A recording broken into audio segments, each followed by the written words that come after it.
My tip is, if you're ever with friends and get all your friends to ask you this when you're having a panic attack, share this video to them, tag it to them.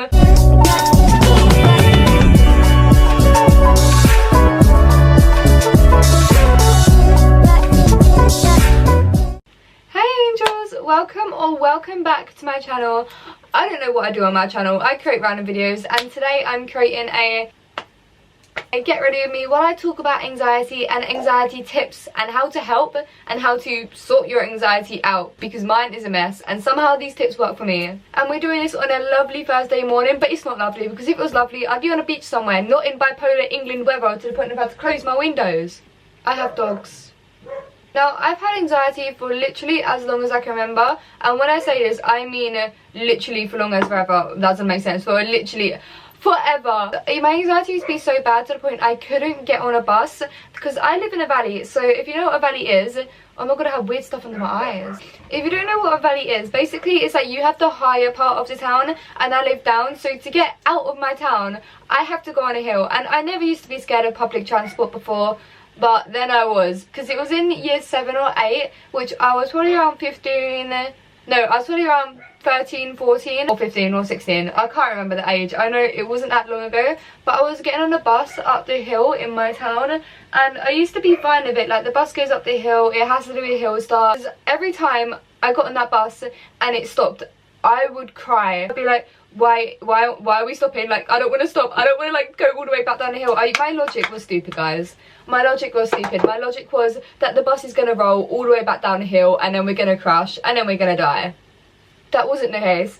That wasn't the case. That's what you call overthinking. Anyways, it got to a point where it was so bad that one day we were on the hill and we stopped and we rolled back for 5 seconds. And this is when I knew my anxiety was bad, because I got on the bus alone and it started rolling back. I was panicking. I was like, why are we rolling back? And I started crying. I went into a full panic attack, and everyone in my school and my year was on that bus. So you can imagine how embarrassing that was for me. I also have severe asthma, so for a good 2 weeks, so I walked up the hill every day and gave my asthma and gave myself a what is that?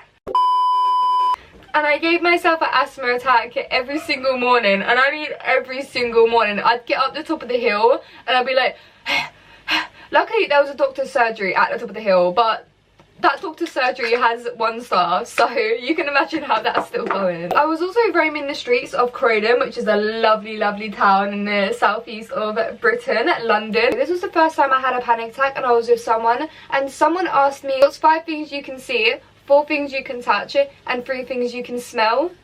So we went from 5 to 4 to 3. My boyfriend asked me that, and oh my god, when I tell you the panic attack went, it went. I didn't even know what I was worrying about anymore. We're going a bit off topic here. I've never used this I didn't know that's how it works. Why is it leaking out? I've never used this NARS foundation before, but I bought it the other day because I thought I'd try it. I thought it was a pump. My tip is, if you're ever with friends and get all your friends to ask you this when you're having a panic attack, share this video to them, tag it to them. Oh my god! This foundation is not having a laugh with me today.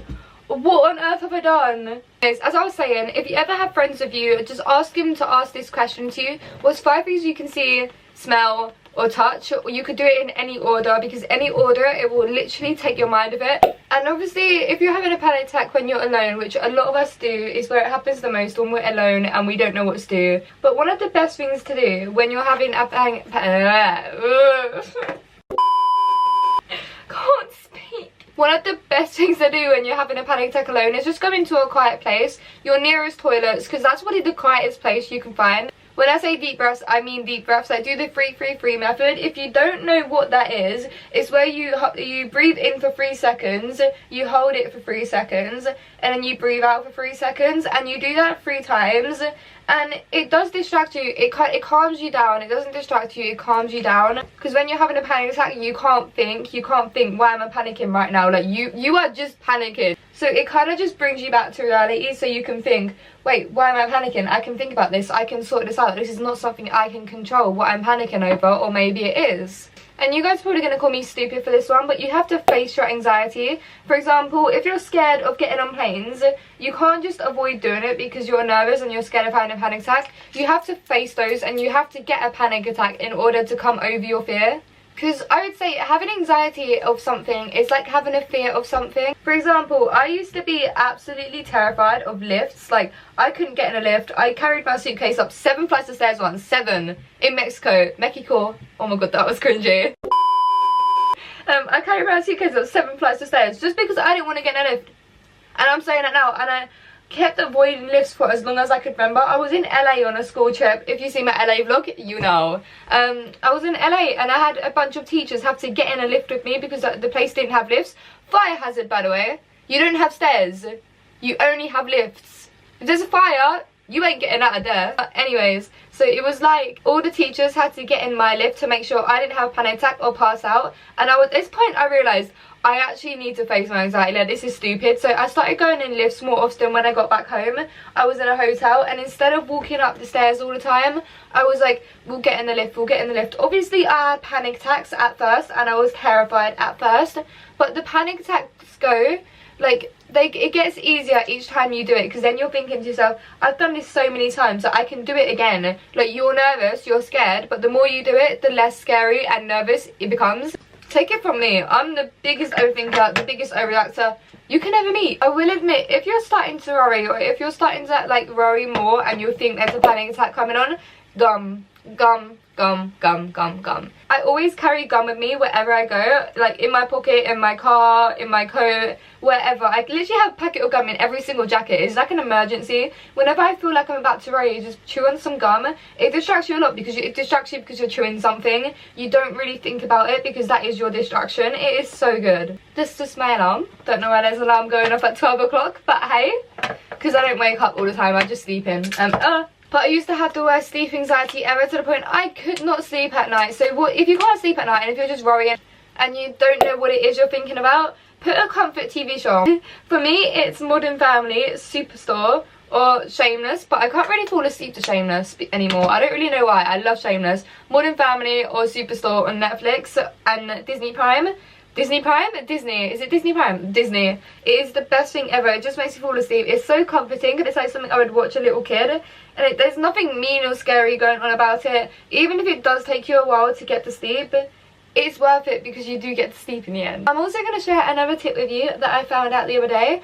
So when you're sleeping, this is like, I call it the sleeping game because it puts you to sleep in seconds. Like, it puts me to sleep before I even get to the Z, and you'll know what I mean when I talk about it. Basically, you pick a category like animals, brands, or something. For example, animals, and then you play the ABC game with it. So you name an animal for each letter. So for example, ant, beaver, cat, and you do that, and it just puts you to sleep because it gets boring. It gets boring, I'm going to be honest. I'm always asleep before I get to Z, so there's a plus side to that. Remind yourself of what you're in control in and what you're not in control of, because if you're panicking over something you can't control, you have to think, wait, can I control this? Can I stop this from happening? Because if you can't, it's hard. It is hard. But then you have no reason to panic over it.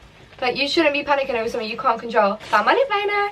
And I know it's hard because you have to be very sane in the moment, so you can't be panicking to think about that. Because if you're panicking, you're just like, I can't help it, like, I can't control it. That's where your mind's just going to, because you just think you can't control it when you can. And this one, guys, you have to reduce your caffeine intake. Take this from a person who loves Pepsi Max. I will literally have 4 litres of Pepsi Max a day and have nothing but Pepsi Max over Coke Zero, by the way. If you think different, we can't be friends. This is why I am not born for being a YouTuber, if I'm being honest. But if I do, hey, if you're watching this video 10 years down the line, I'm like famous. Hi, I made it, guys. But you have to reduce your caffeine intake because caffeine just makes you, I don't know, it makes you more paranoid. It's energetic, yeah, but then you get the energetic and then you get the crash after, which is like the sugar caffeine crash. But if you don't listen to this one, I don't blame you, because I don't listen to this one either. I still have loads of Pepsi Max today and nothing will stop me. Apart from the fact I actually have none in my fridge, so I need to go out and get some. And sleep for 8 hours or more, I'm not gonna lie, it's a struggle, but when you have a good night's sleep, you seem so much put together. Your life seems like so much put together. You seem so much more happy, positive, kind of, because you had that sleep. And if you don't have that sleep, you're miserable. I'm miserable. I don't know if you guys are. Sometimes less sleep is better for some people, but for people who struggle with anxiety a lot like me, more sleep is better, but then also less. I don't know where I'm going with this, you know. Just sleep. Just make sure you get sleep, guys. Don't live with no sleep. I have another anxiety attack tip. So if you're having an anxiety attack, get a sour sweet or ice cubes. Ice cubes help the most. So for example, when I'm on a plane, because I cannot deal with flying, but I know I have to do it because I know how to face my anxiety, I can't let it stop me. But just get an ice cube, hold it in your hand, and you won't be as worried because you're more focused on the ice cube and you're more focused on your hand, like freezing in the moment. And sour sweets, it just distracts your mouth. Like when you're having a panic attack, you get a sour sweet, it's you're not panicking anymore, you're panicking about the sweet in your mouth. It takes your mind off it, it gives you a big distraction. I keep moving my hands and I don't know why. But guys, I know this was quite a short kind of video. My camera is about to die. So let me know if you want to know one of these videos, or if you enjoyed it, or comment down below if it actually helped you. And thank you for watching. I hope you come to the next video, whatever it is, because I don't know. I love you. Goodbye, guys. Oh my god.